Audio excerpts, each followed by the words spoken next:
This is Democracy Now!, democracynow.org, The War and Peace Report. I'm Amy Goodman. And I'm Juan Gonzalez. Welcome to all of our listeners and viewers around the country and around the world. Just as the school year gets underway across the United States, the top student loan watchdog has resigned in protest against the Trump administration of siding with powerful predatory lenders over student loan borrowers. Seth Frotman works as student loan ombudsman under the Consumer Financial Protection Bureau Director Mick Mulvaney. In his resignation letter to Mulvaney, he wrote, quote, "Unfortunately, under your leadership, the Bureau has abandoned the very consumers it is tasked by Congress with protecting. Instead, you have used the Bureau to serve the wishes of the most powerful financial companies in America," unquote. Frotman's resignation comes as outstanding student loan debt has topped $1.4 trillion. In the letter, he accused the Bureau of failing to enforce laws that protect borrowers, defending predatory for-profit schools from scrutiny, and suppressing reports that expose banks and other bad actors, quote, ripping off students. Frotman continued, quote, "The Bureau's current leadership folded to political pressure and failed borrowers who depend on independent oversight to halt bad practices. The current leadership of the Bureau has made its priorities clear. It will protect the misguided goals of the Trump administration to the detriment of student loan borrowers." This comes as Education Secretary Betsy DeVos has proposed new rules that would cut an estimated $13 billion in federal student loan relief for people defrauded by for-profit colleges. The changes would roll back the so-called borrower defense rule President Obama proposed after the collapse of ITT Tech and Corinthian College, which was then halted by the Trump administration. In response, Massachusetts Attorney General Maura Healey tweeted, "Betsy DeVos rewrote the borrower defense rule to let predatory schools cheat their students and enrich their executives. No surprise." Well, for more, we go to Philadelphia to speak with Dr. Sarah Goldrick-Rab, professor of higher education policy and sociology at Temple University, author of the book Paying the Price: College Costs, Financial Aid, and Betrayal of the American Dream. Welcome to Democracy Now! It's great to have you with us. Why don't we begin with the resignation of the top student loan watchdog and what he has accused the Trump administration of. Dr. Goldrick-Rab. Well, thank you for having me. You know, this is a bold and, I presume, necessary move for someone like Seth Frotman to undertake. He's trying to draw attention to some very serious changes, some of which are not being made public or transparent to taxpayers, that are going to affect not only our ability to afford college, to send our children to college, and to repay our own loans, but also, frankly, for our ability to just have a manageable amount of debt in the United States. These changes are going to cost us all money, and he wants to make sure that we know it. Well, could you talk in general about the crisis facing so many millions of college students in America today in terms of student loans and student loan debt, and what has been happening under the Trump administration to deal or not deal with the problem? Well, the crisis is created by what I call the new economics of college. This is a time where, frankly, like it or not, college is essentially mandatory for access to the middle class, for getting one's family out of poverty, and from keeping one's family from falling into poverty. But unfortunately, we have not created a financing system to actually make college attendance possible without having to take on loans. So millions of Americans are taking on loans even when they don't want to, just to be able to get access to college. Now, when they take those loans, they need to be sure that the risk to themselves is not too high. And frankly, collectively, as taxpayers, we need to be sure that those loans are not too risky to us, that they can be repaid. Now, under the Obama administration, they worked very hard to try to put some protections in place, both for taxpayers and for the borrowers themselves. For example, they wanted to make sure that if students took their loans to a certain type of college called a for-profit college, that they wouldn't be ripped off, that they would get a job afterwards, you know, that their credential would mean something, and they would have a chance to repay their debt. What's happening now is that those protections are being removed. We're told that they're not necessary, but it was clear that they were, because we're receiving tons and tons of fraud complaints about these colleges. And that's the important work that the CFPB has been doing, is to review those fraud claims. Well, the CFPB is now being told it really can't do that work. And what Seth Frotman is telling us is that it hasn't been able to do it for some time. I want to go back to Seth Frotman's resignation letter. He writes, "The Bureau's new political leadership has repeatedly undercut and undermined career CFPB staff working to secure relief for consumers. These actions will affect millions of student loan borrowers, including those harmed by the company that dominates this market. By undermining the Bureau's own authority to oversee the student loan market, the Bureau has failed borrowers who depend on independent oversight to halt bad practices and bring accountability to the student loan industry," unquote.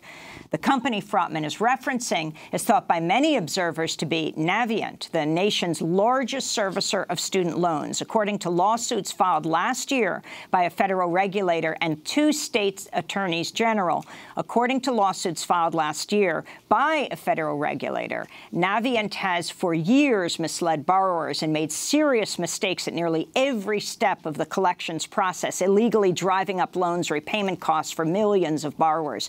Can you talk more about this company, and what is this relationship with Mick Mulvaney, who called his own bureau, the one that Frotman is resigning from, a joke?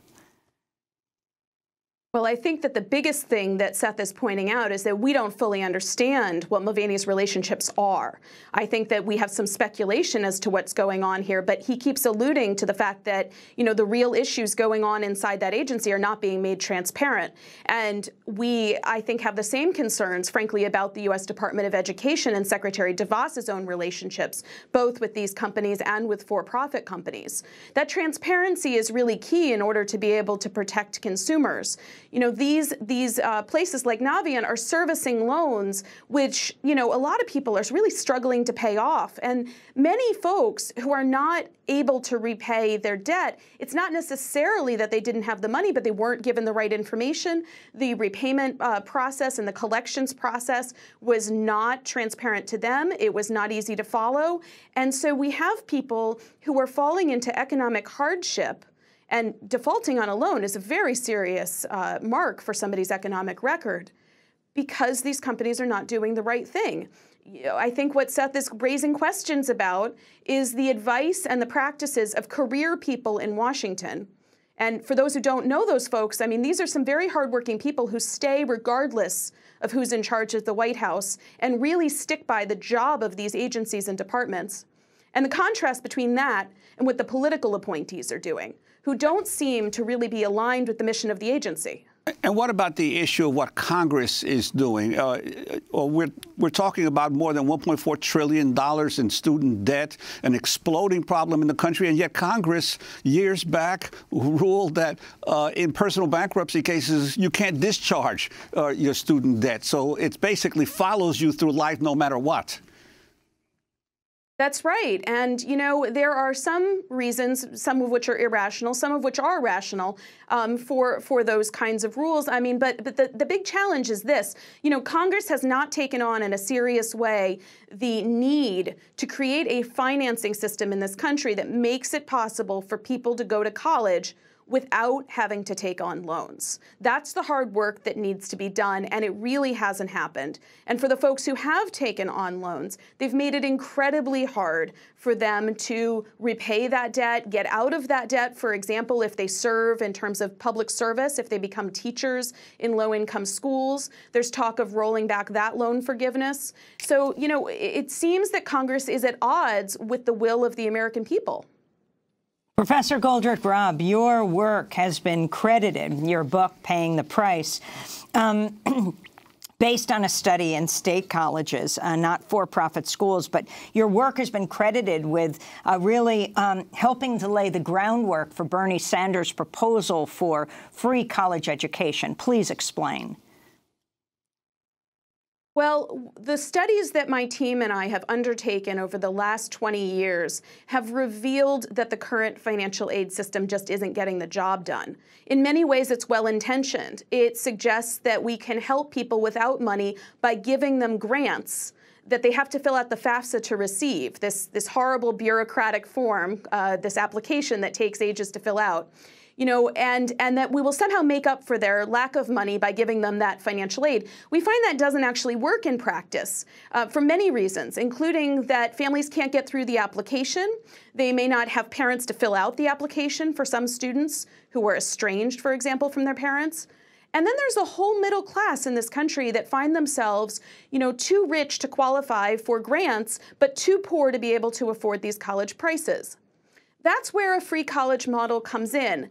And it isn't about assuming that everything in life is free or that if you don't have to pay something, you don't work hard.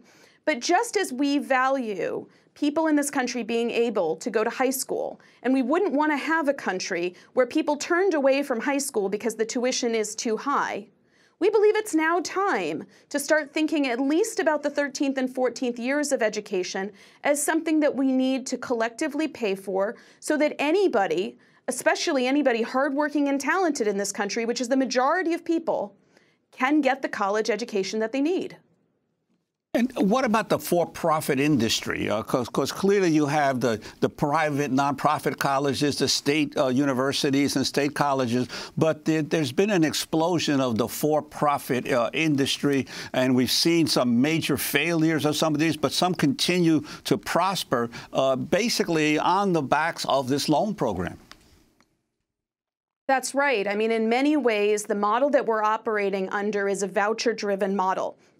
And it allows private providers to compete for student aid dollars alongside public providers, but unfortunately with a lot less scrutiny and no public governance. And so the result is that companies have realized they can step in, they can get students to walk in their doors by recruiting them with commercials. They spend a lot of money on advertising. They bring the students in, and in many cases, not all, but in most cases, the students do not experience the sort of education that will lead them to lead a better life, get a better job, or earn more money. And it is an industry, and frankly, this is also a deeply racialized practice because these schools disproportionately reach out to, recruit, prey on people of color. And those are people who really do not have the same access to forms of payment other than student loans that other folks have. So they go into deep debt and they get useless credentials. Finally, very quickly, Professor Goldrick-Rab, your report, Hungry and Homeless in College. You say of the students you surveyed, 1 in 3 reported they'd gone hungry while enrolled in college? That's correct. Now, this has been a decade worth of research now, and we have found that actually it's 1 in 3 students at 4-year colleges and universities, and between 40 to 50% of students at the nation's community colleges. This is how severe the loan crisis really is. You can take loans and have trouble repaying them, and nonetheless still not have enough money to cover today's college prices. And those prices are not just tuition, it's housing and food. So students are legitimately falling short of what they need to learn and to get degrees. We want to thank you so much for being with us, and we will, of course, continue to cover this issue. Sarah Goldrick-Rab, Professor of Higher Education Policy and Sociology at Temple University, author of Paying the Price, College Costs, Financial Aid, and the Betrayal of the American Dream. When we come back, thank you for having me. Books, not magazines. That was one of the T-shirts that a father of a student at Parkland who was killed last Valentine's Day wore. Books, not magazines, with an automatic weapon through the word magazines. We'll talk about the Education Secretary Betsy DeVos's proposal to spend federal money on arming and training teachers to shoot. Stay with us.